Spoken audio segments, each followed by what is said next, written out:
마지막 주제 좀 다뤄보겠습니다. 내일 이제 이동관 방송통신위원장 후보자에 대한 인사청문회가 열리게 되죠. 앞서서 어떤 내용들이 좀 내일 이제 주가 될지 저희들이 좀 짚어보는 시간을 마련했습니다. 먼저 쟁점으로 떠올랐던 이명박 정부 시절 언론장악 시도. 자, 이 부분에 관해서 저희가 녹취를 준비했습니다. 함께 들어보시죠.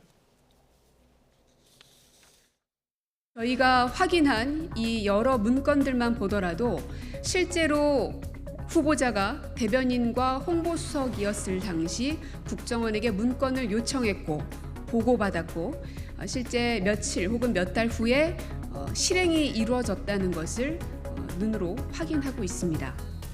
국정원장에게 이동관 소위 문건을 본 적이 있냐라고 물었을 때 본 적 없다라고 했고 확인하지 않았다라고 했고요. 2017년에 개혁위에서 언론에 공개한 문건은 보관되어 있을 것으로 판단한다 이렇게 답변을 했습니다.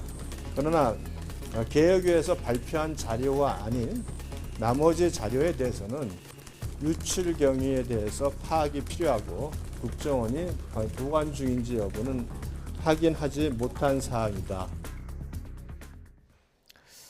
자, 이동관 후보자가 국정원을 통해서 언론 장악 목적으로 이렇게 어떤 문건들을 만들었다는 의혹이 있었고 이게 이제 지금 밝혀졌다는 그 9건이 공개된 것은 실제 실행에 옮겨진 것으로 추측되는 그 내용들이 담겼다 이 내용인 거죠? 네, 뭐 이게 사실 새로운 얘기가 아니에요. 네. 그러니까 이미 여러 차례 나왔고 그거를 또 추려가지고 한 건데 국정원에서 만든 문건이 제가 이렇게 뭐 저도 다 볼 수는 없었지만은 이렇게 좀 확인해 보니까 제목으로만 확인해 보니까 한 4~50개 정도 되더라고요. 이게 별게 다 있습니다. 뭐 네네. 희한한 별게 다 있고 이를테면은 뭐 연예인들 뭐 이렇게 하면은 뭐 순화한 연예인 순화한다 뭐 좌파 연예 막 이런 별 희한한 문건이 다 있는데 예. 상당수가 대부분이 홍보수석실 요청사항 그래서 우상단에 이렇게 했다. 예. 거기에 이제 요청으로 있는 거예요. 만들어진 문건이라는 게 써 있는 거죠? 예, 예. 그러니까 저는 이게 희한한 게 원세훈 그 전 국정원장이 예. 이 건과 뭐 이제 예전에 댓글 조작 이걸로 이제 그 실형을 받았잖아요.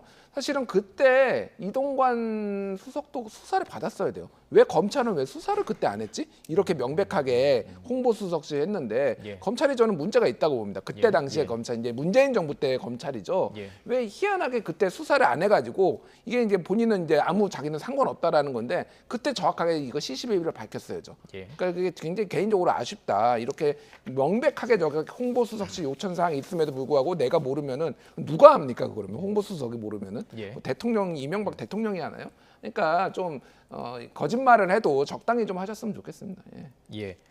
자, 일단 국정원에서 만들어 지금 정리해 주신 그 문건의 내용들을 보면은 뭐 저희가 이제 그래픽으로 다 정리를 했습니다. 너무 뭐 여러 가지 이제 많습니다. 그동안 이제 꽤 시간이 흐르면서 중간중간 언론 보도가 많이 됐었어요. 그 전에 이제 국정농단 사건 그때도 많이 보도가 됐었고 이제 최근에 또 보도가 됐었던 내용들인데 그러니까 이 내용들을 다 정리를 해 보면 방송이 너무 지나치게 방송이나 어떤 언론 보도에 대해서 지나치게 통제하려고 했다라는 의혹입니다. 이 의혹에 대해서 내일 뭐 모르겠습니다. 내일 그 청문회가 정말로 잘 이루어질지 파행이 될지 모르겠지만 어떻게 대응을 할까요? 이동관 후보 측에서는. 일단 뭐 내일 바로 이제 이동관 이 방송위원장, 방통위원장 청문회가 예정돼 있기 때문에 예. 내일 청문회에서 여야 의원들이 아마 저 부분에 대해서도 뭐 당연히 야당에서는 뭐 굉장히 의혹 제기를 할 것이고 네. 이동관 위원장 후보도 스스로 저 부분에 대해서 해명을 할 것으로 보입니다. 네. 다만 그동안 나왔던 첫 번째 이동관 위원장을 희생양으로 삼아서 언론이나 야당에서 처음으로 목표를 삼았던 이유는 이제 학폭 문제였잖아요. 네. 근데 그 부분 일정 정도 해명이 됐고 팩트 체크가 되면서 사실상 수면 아래로 가라앉았습니다. 그다음 두 번째로 나온 게 바로 이제 국정원에서 문건을 만들었는데 홍보수석실 요청 사항이 많이 있다라는 네. 것이었습니다. 그래서 이제 언론 탄압의 주역이다 이렇게 이야기를 하고 있는데 제가 이 자리에서도 몇 번 이야기 드렸습니다만 첫 번째로는 그와 비슷한 게 그 박형준 부산시장 후보 때도 이미 시민단체가 국정원 문건을 확보해서 네. 그 당시에도 똑같이 정무수석실 요청사항 이렇게 해가지고 국정원의 문건들이 있었어요. 예. 그때는 4대강 관련된 단체들에 대한 뭐 사찰 의혹이 있었던 문건을 제시해서 네. 그 부분에 대해서 굉장히 공격을 했고 예. 박형준 당시 정무수석이 알았으니까 책임지라고 했고 예. 그 부분에 대해서 박정희 시장 전혀 모르는 것이다 라고 했을 때 이게 대법까지 가서 뭐 무죄 판결을 받았어요. 시민단체가 예.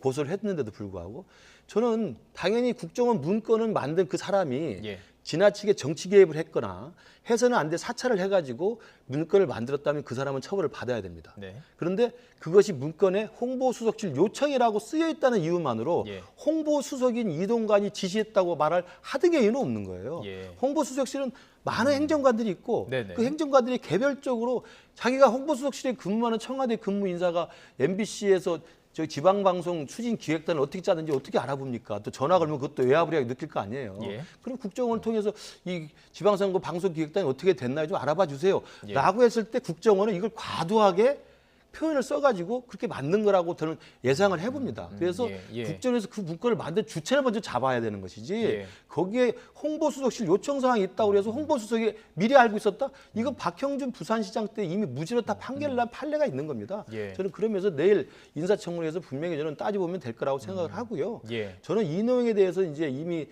예전부터 제기가 됐던 거기 때문에 네네. 내일 청문회에서 아마 백화점식으로 다 정리가 될 거라고 생각을 합니다.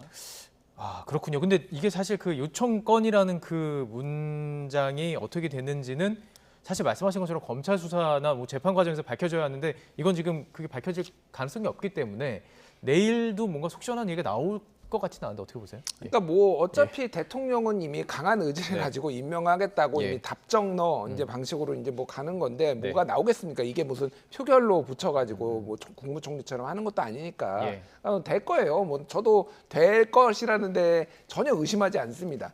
다만 그러면은 되면은 마음대로 하면 되느냐 이거는 그러니까 뭐 언론이나 시민사회나 야당에서도 끊임없이 이제 문제 제기라고 경고를 하는 거고 예. 그때 얼마나 많은 기자들이 해직이 되고 징계받고 뭐 다 정직되고 그렇게 않습니까? 그때 2010년 10월 기준으로 언론노조에 따르면 180명이 해고되거나 정직되거나 그랬거든요. 거기에 다 배후에 지금 홍보수석이나 있었다라는 거 아니에요, 그때. 그러니까 그런 이제 문제들이 이제 있다. 그거 재발되지 않도록 해야 네. 된다라는 거고, 뭐 저는 뭐 본인이 언론 자유를 그렇게 20년 넘게 기자 생활하면서 언론 자유를 최고의 가치라고 그때 지난 1일날 말씀하셨잖아요. 예. 그 마음이 정말 진심이기를 정말 바라겠습니다. 자, 내일 이 얘기도 아무래도 집중 대상이 될 것 같습니다. 쟁점이 될 것 같습니다. 이제 학폭 그 논란인데요. 아들 학폭 논란인데요. 오늘 저희 그 단독 보도에 따르면 그 당시 이제 1학년 때 그 화해를 했다. 네, 피해자와 네. 가해자가 화해를 해서 뭐 끝난 일이다라고 얘기하지만 2학년 때도 이제 교사들이 만났을 때는 그 피해자들이 전혀 화해했던 모습들이 아니었다라는 얘기가 좀 나왔습니다. 이것도 좀 쟁점이 될 수 있을까요? 뭐 내일 인사청문회에서 당연히 이 부분도 아마 야당에서는 질문을 계속 할 거로 보이고요. 네. 저는 학폭 문제는 뭐 YTN이 오늘 단독 보도를 2개 해서 내일 인사청문회를 앞두고 상당히 그 강한 어자로 단독을 했는데 예. 제가 그 YTN 단독 보도를 봤을 때는 새로운 내용이 또 추가돼서 어떤 의혹이 결정적으로 제기된 건 아닌 것 같고요. 예. 그러니까 학폭 논란의 가장 중심 그 이슈였던 그 문제가 됐던 1학년 때 싸웠던 그 학생은 분명히 다 해명을 했고 지금 친하게 지내겠다는 게 정리가 됐습니다. 그런데 이제 2명이 더 있었다는 건데 그 2명의 추가 피해로 지목된 학생이 나와서 새로운 이야기를 했다고 하면 이거 제가 볼 때 상당히 결정적 파괴력이 있는 건데 예. 지금 YTN 보도는 그 학생들의 직접 증언이 아니고 그 학생들이 1년 뒤에 1학년 예. 때 있었던 사건인데 2학년 때 그 학생들의 이야기를 전해드린 상담 교사의 예. 비공개 그 인터뷰예요. 네. 그런데 뭐 학생들 이야기가 진실해 보인다 뭐 이런 거기 때문에 예. 내일 뭐 인사청문회에서 분명히 따지고 이동관 후보자가 아마 그저 해명할 것으로 보이고요. 예. 저는 이 내용도 저는 학폭 자체에 대해서 처음에 문제 제기한 사람에 대해서는 제가 누차 말씀드렸습니다만 그 전모 씨라고 하는 교사, 하나고 교사, 이 처음에 폭로했던 분, 그리고 지금도 줄기차게 지금 방송을 통해서 폭로하고 있는 이분은 예. 다 아시다시피 전교조 출신일 뿐만 아니라 전교조 출신의 민주당 강민정 의원실 보좌관을 했던 분이에요. 예. 그래서 실제로 정치 활동을 많이 했던 이유로 인해서 예. 하나고등학교에서 징계까지 받았던 사람입니다. 그 사람의 이야기에서 계속 나왔던 이야기. 예. 제가 거기까지만 말씀드리겠습니다. 알겠습니다. 뭐 다른 의혹들도 좀 있는데 어떤 게 나올 수 있을까요? 그리고 뭐 관련된 얘기도 뭐 하실 수 있으면 또 해주시죠. 아니 뭐 이제 뭐 여러 개가 나왔어요. 일단 동아일보에 입사를 할 수가 없었는데 군에 있는데 입학했다, 뭐 입사했다 이것도 뭐 나와서 본인도 해명하고 했는데 네. 그 뭐 한두 개가 아닙니다. 그러니까 뭐 이를테면은 뭐 재산이 3배가 늘어났다 뭐 이런 것도 있고 예전에 뭐 이를테면은 뭐 농지법 위반으로 이거는 뭐 옛날에 나왔던 거지만은 뭐 배우자도 이제 있고요. 예, 배우자와 관련해서 뭐 있고 뭐 YTN이 보도했던 이제 뭐 청탁과 함께 2천만 원을 했는데 이거를 돈을 돌려줬네. 그래서 뭐 이 정부에 문제가 많은 인사들이 많지만은 이 정도로 종합 백화점으로 정말 이렇게 많은 분이 있을까 이런 생각이 드는데 그럼에도 불구하고 윤석열 대통령 임명하겠죠. 예. 이거 굉장한 스킬이에요, 사실은. 이렇게 예. 많은 일을 저질렀는데 어떤 책임도 지지 않습니다. 윤석열 정부의 이 기조하고 굉장히 잘 맞지 않습니까? 책임지지 않는다. 굉장히 아무것도 책임지지 않잖아요. 그래서 뭐 되실 거라고 보고 저는 뭐 예. 하지만은 이제 끊임없이 아마 파열음이 나고 문제가 생기지 않을까 그렇게 생각을 합니다. 내일 청문회가 정상적으로 이루어질지도 사실 저는 뭐 관심입니다. 뭐 이렇게 보통 파행이 많이 되잖아요. 뭐 이렇게 왜 자료 안 냈느냐, 지금 뭐 자료 많이 내지 않는다고 보도가 나오고 있기 때문에 내일 뭐 청문회 과정도 관심 가지고 지켜보도록 하겠습니다. 자, 나이트 포커스 오늘 김근식 전 국민의힘 비전전략실장, 김준일 뉴스톱 수석 에디터와 함께했습니다. 고맙습니다.